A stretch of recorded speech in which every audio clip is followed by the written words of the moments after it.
ये बढ़ते हैं आगे और अब आपको दिखाते हैं छात्रों के प्रेम और नाराजगी की दो तस्वीरें जो कि स्कूल के प्रिंसिपल के लिए हैं। पहली तस्वीर दौसा की। दौसा जिले के लालसोट उपखंड के राजकीय उच्च माध्यमिक विद्यालय देवली में छात्रों और ग्रामीणों ने मुख्य गेट पर ताला जड़ दिया और जमकर प्रदर्शन किया। ग्रामीणों की मांग है कि इस स्कूल के प्रिंसिपल प्रभु दयाल बैरवा का तबादला निरस्त किया जाए। वहीं दूसरी तस्वीर जयपुर के रैनवाल की है, जहां अभिभावकों से दुर्व्यवहार करने पर छात्रों ने प्रिंसिपल के खिलाफ नारेबाजी की और स्कूल गेट पर ताला जड़ दिया।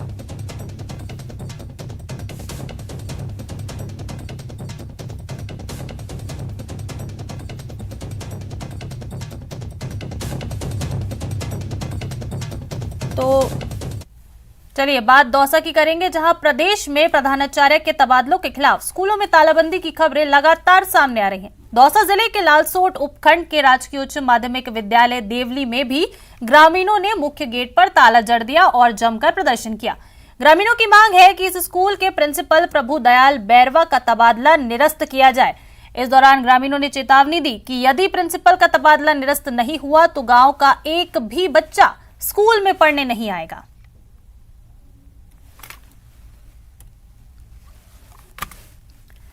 वहीं जयपुर के रैनवाल में स्कूल गेट पर तालाबंदी की गई। प्रिंसिपल के खिलाफ नारेबाजी, प्रधानाचार्य पर अभिभावकों से दुर्व्यवहार करने का आरोप लगाया है। नाराज विद्यार्थियों ने स्कूल के गेट पर तालाबंदी की है। विद्यार्थियों ने प्रधानाचार्य के खिलाफ नारेबाजी की। रैनवाल के अनंतपुरा गांव का ये मामला है।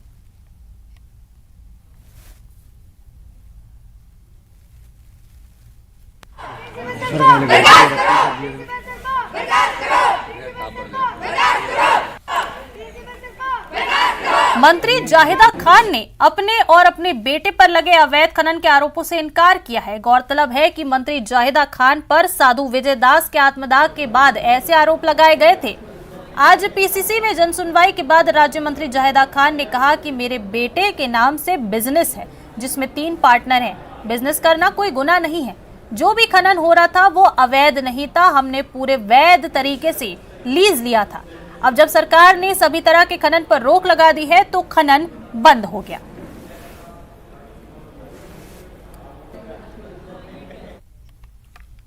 को सीएम साहब भी बता चुके हैं कि वहाँ पे अवैध नहीं है। जो भी खनन है वो सारे वैध हैं और सरकार बीजेपी और कांग्रेस दोनों के द्वारा ही लीजें दी गई हैं और बिजनेस करने की मेरे ख्याल से कोई गलत बात नहीं होती। हाँ, अगर आप नाजायज़ कर रहे हैं या आप सरकार के खिलाफ जाके कुछ काम कर रहे हैं तो गलत है।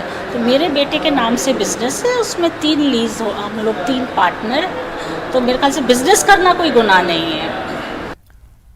और अब बात भरतपुर की, जहां सांसद रंजीता कोली पर हमले को लेकर चल रहा धरना प्रशासन से बातचीत के बाद समाप्त हो गया। सांसद रंजीता कोली ने जिलाधिकारी आलोक रंजन और पुलिस अधीक्षक श्याम सिंह से बातचीत कर अपनी मांगों को रखा, जिसमें 7 दिन में आरोपियों की गिरफ्तारी करने और ओवरलोड वाहनों को रोकने की मांग की गई, जिस पर प्रशासनिक अधिकारियों ने भरोसा दिया कि आरोपियों के खिलाफ पूरे मामले में कार्रवाई की जाएगी। रंजीता कोली ने कहा कि अगर 7 दिन में आरोपियों की गिरफ्तारी नहीं हुई तो वो फिर से इसी मामले को लेकर धरने पर बैठेंगे। तरीके से हमारे ऊपर हमला हुआ था, उन लोगों के ऊपर ठोस कार्रवाई होनी चाहिए और कड़ी से कड़ी सजा मिलनी चाहिए। और अवैध खनन हो रहा है उस पर रोक लगनी चाहिए, जिससे कि हमारे आम आदमी गरीब तबके के लोगों के घर ब्लास्ट हो रहे हैं वो नहीं हो और सभी पूरी जनता को राहत मिले। और इस कार्रवाई को 7 दिन के अंदर ही हमें रिपोर्ट चाहिए और इसको पूरी तरीके से बंद कर दें। आपने धरना ट्रकों के ऊपर क्या लग रहा है, टोकन का जो ये सिस्टम चल रहा है उसको पूरी तरीके से बंद करना चाहिए, क्योंकि वो टोकन का क्या सिस्टम है मुझे भी नहीं पता। लेकिन उसको लगाने के बाद ना प्रशासन रोक रहा है ना कोई भी रोक रहा है, तो ऐसे नहीं चलेगा। आपने धरना समाप्त किया है। प्रशासनिक अधिकारियों ने, कलेक्टर, एसपी ने आपको क्या आश्वासन दिया? नहीं, उन्होंने कहा कि जिस तरीके से आपके ऊपर हमले हो उन सभी बातों पर हम पूरी तरीके से कार्रवाई करेंगे और ठोस ही कदम उठाएंगे।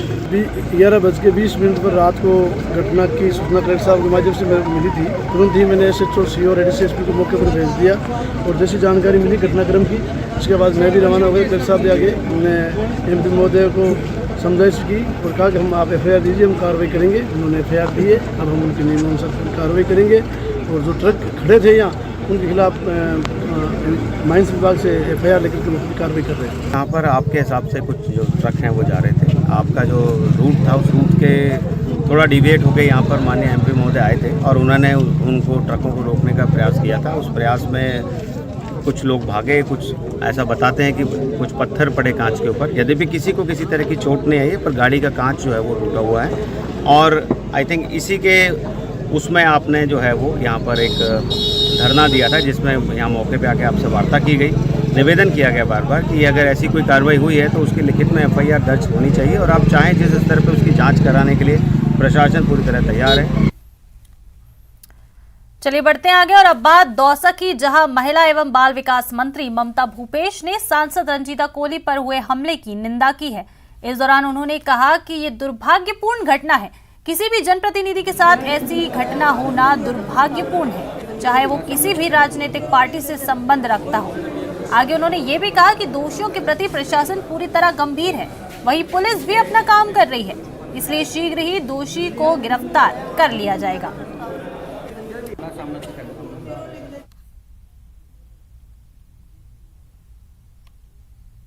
देखिए, दोषियों के प्रति तो प्रशासन पूरी तरह से गंभीर है और ये बहुत ही दुर्भाग्यपूर्ण है कि एक जनप्रतिनिधि के साथ में किसी प्रकार की घटना घटे, चाहे वो किसी भी पार्टी के हो। इसकी हम लोग वो बात नहीं करते, हम सबके प्रति गंभीरता रखते हैं। पुलिस अपना काम करी, निश्चित तौर पे जल्दी पकड़े जाएंगे। मुख्यमंत्री जी ने रेप पर बयान दिया है, उस पर आप क्या कहेंगे? क्या बयान दिया बताइए? कहा कि निर्भया कांड के बाद में जो कानून बना उसके बाद में हत्या बढ़ी है।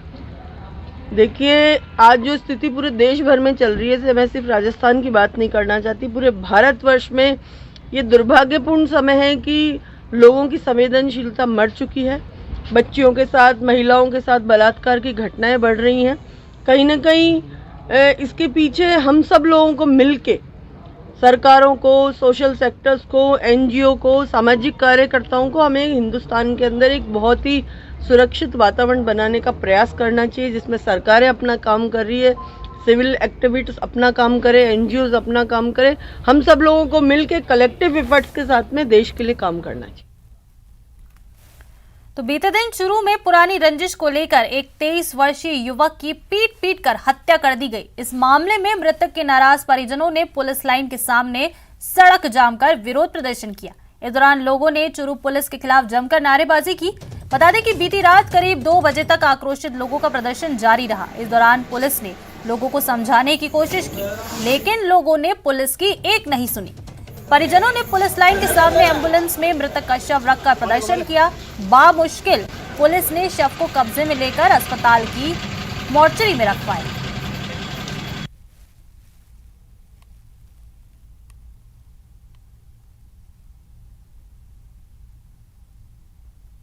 सूचना मिली थी ग्राम फितर महबूब जिसपे आपसे रंजिश के कारण 6-7 लोगों ने हमला किया था।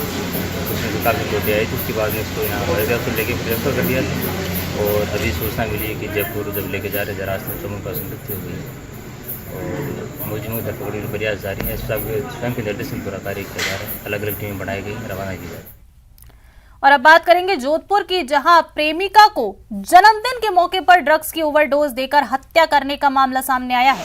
प्रेमी ने युवती को पहले एक होटल में बुलाया, उसे ड्रग्स का ओवरडोज दिया और उसके साथ बलात्कार कर अप्राकृतिक रूप से संबंध बनाए, जिसके चलते युवती की तबीयत बिगड़ने लगी और उसकी मौत हो गई। इस मामले में पुलिस ने आरोपी युवक को गिरफ्तार कर लिया है। वहीं फिलहाल पुलिस की पूछताछ जारी है। बता दें कि पुलिस ने मृतका का शव पोस्टमार्टम के लिए मोर्चरी में रखवाया है।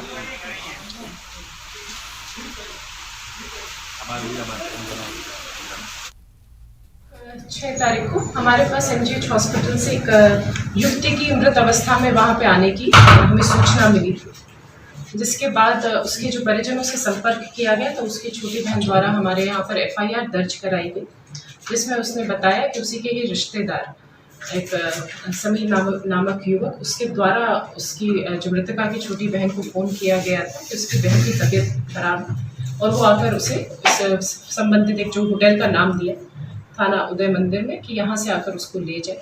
और इस पर वो बहन घर पहुंची और उसको लेकर अस्पताल पहुंची, जहाँ पर उसे ब्रॉड डेड डिक्लेयर किया गया। चलिए बढ़ेंगे आगे और उदयपुर से आपको खबर बताते हैं। उदयपुर से बड़ी खबर है, जहां मोहनलाल सुखाड़िया यूनिवर्सिटी में छात्र नेताओं ने रजिस्ट्रार के कमरे में तोड़फोड़ की है। रजिस्ट्रार छोगाराम देवासी के टेबल का कांच तोड़ा गया है। बता दें कि एनएसयूआई के छात्र नेताओं ने कांच तोड़ा है, वहीं मौके पर पुलिस पहुंच गई है और छात्र नेताओं को निकाला है। प्रशासनिक भवन से छात्र नेताओं को बाहर निकाला गया।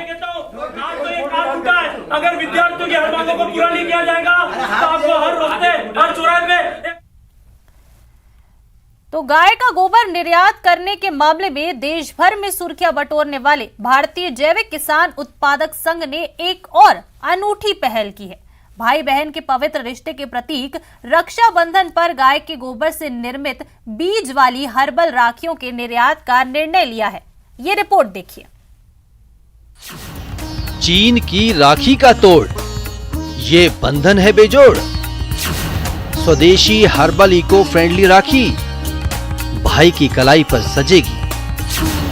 गाय के गोबर से बनी अनोखी राखी, 7 समंदर पार से आई डिमांड। इस साल गाय के गोबर से बनी राखियां न सिर्फ भारत बल्कि विदेशों में भी आकर्षण का केंद्र रहेंगी। अमेरिका और मॉरिशस में रहने वाले भारतीयों के लिए इस साल रक्षाबंधन अलग होगा। जी हां, वो अपनी कलाई पर जयपुर से आई गाय के गोबर से बनी राखी बांधेंगे। कुछ महीनों पहले जयपुर से 192 मीट्रिक टन गाय के गोबर के निर्यात का इतिहास बनाने वाले organic farmer producer association of India के अतुल गुप्ता बड़े गर्व से कहते हैं, अमेरिका से 40,000 जबकि मॉरिशस से 20,000 राखियों का ऑर्डर आया है। ये पवित्र देसी गौ माता के गोबर की राखियां हैं जो कि कई तरह के हर्बल, अश्वगंधा, चिरायता तथा तुलसी के बीजों से बनाई जा रही हैं। और ये राखियों की इतनी ज़्यादा सुंदर और अलौकिक राखियां हैं कि इन राखियों की डिमांड यूरोप, अमेरिका और मॉरिशस जैसे देशों से भारी मात्रा में हमारे पास पहुंची। हम भारतीय संस्कृति में गौ माता की पूजा की परंपरा रही है। गाय के गोबर से ही अमंगल दूर करने वाले मंगल मूर्ति और धन और वैभव की देवी लक्ष्मी आकार लेती हैं। गाय के गोबर को धूप में अच्छी तरह सुखाया जाता है, जिससे गोबर की गंध 95% तक दूर हो जाती है। इसके बाद गाय के घी, हल्दी, सफेद मिट्टी और चंदन के साथ सूखे गोबर का बारीक चूर्ण मिलाया जाता है और जैविक उत्पादों के साथ आटे की तरह इन्हें गूंथकर रंगीन राखियां बनाई जाती हैं। एक बात और, राखी में तुलसी, अश्वगंधा, कालमेघ समेत दूसरे बीज डाले जाते हैं ताकि राखी को फेंकने की बजाय उसे गमले या फिर घर के आंगन में रोप सकें, ताकि राखी के अंदर रखे बीजों से एक पौधा तैयार हो सके।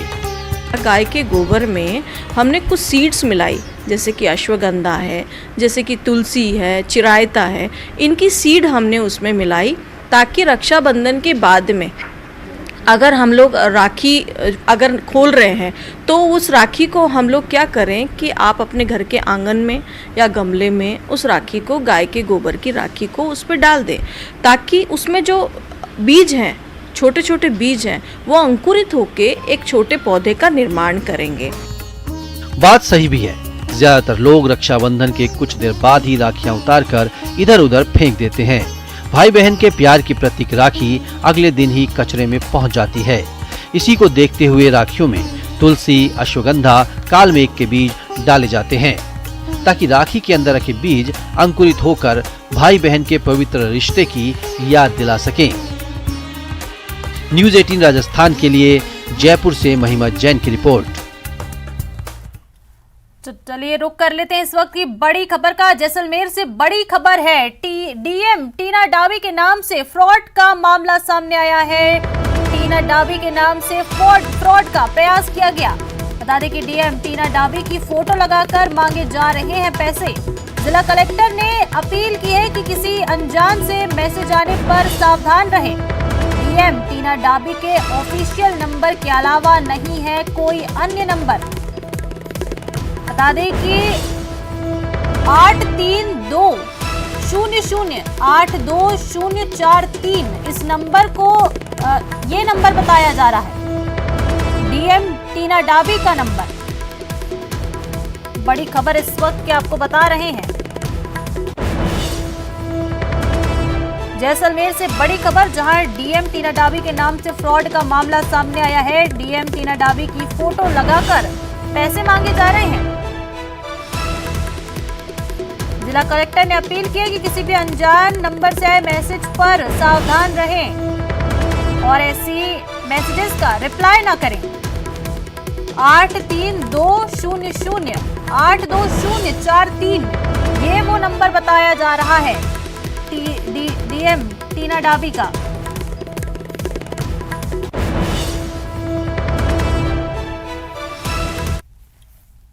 तो चलिए, इस बुलेटिन में फिलहाल इतना ही। नमस्कार।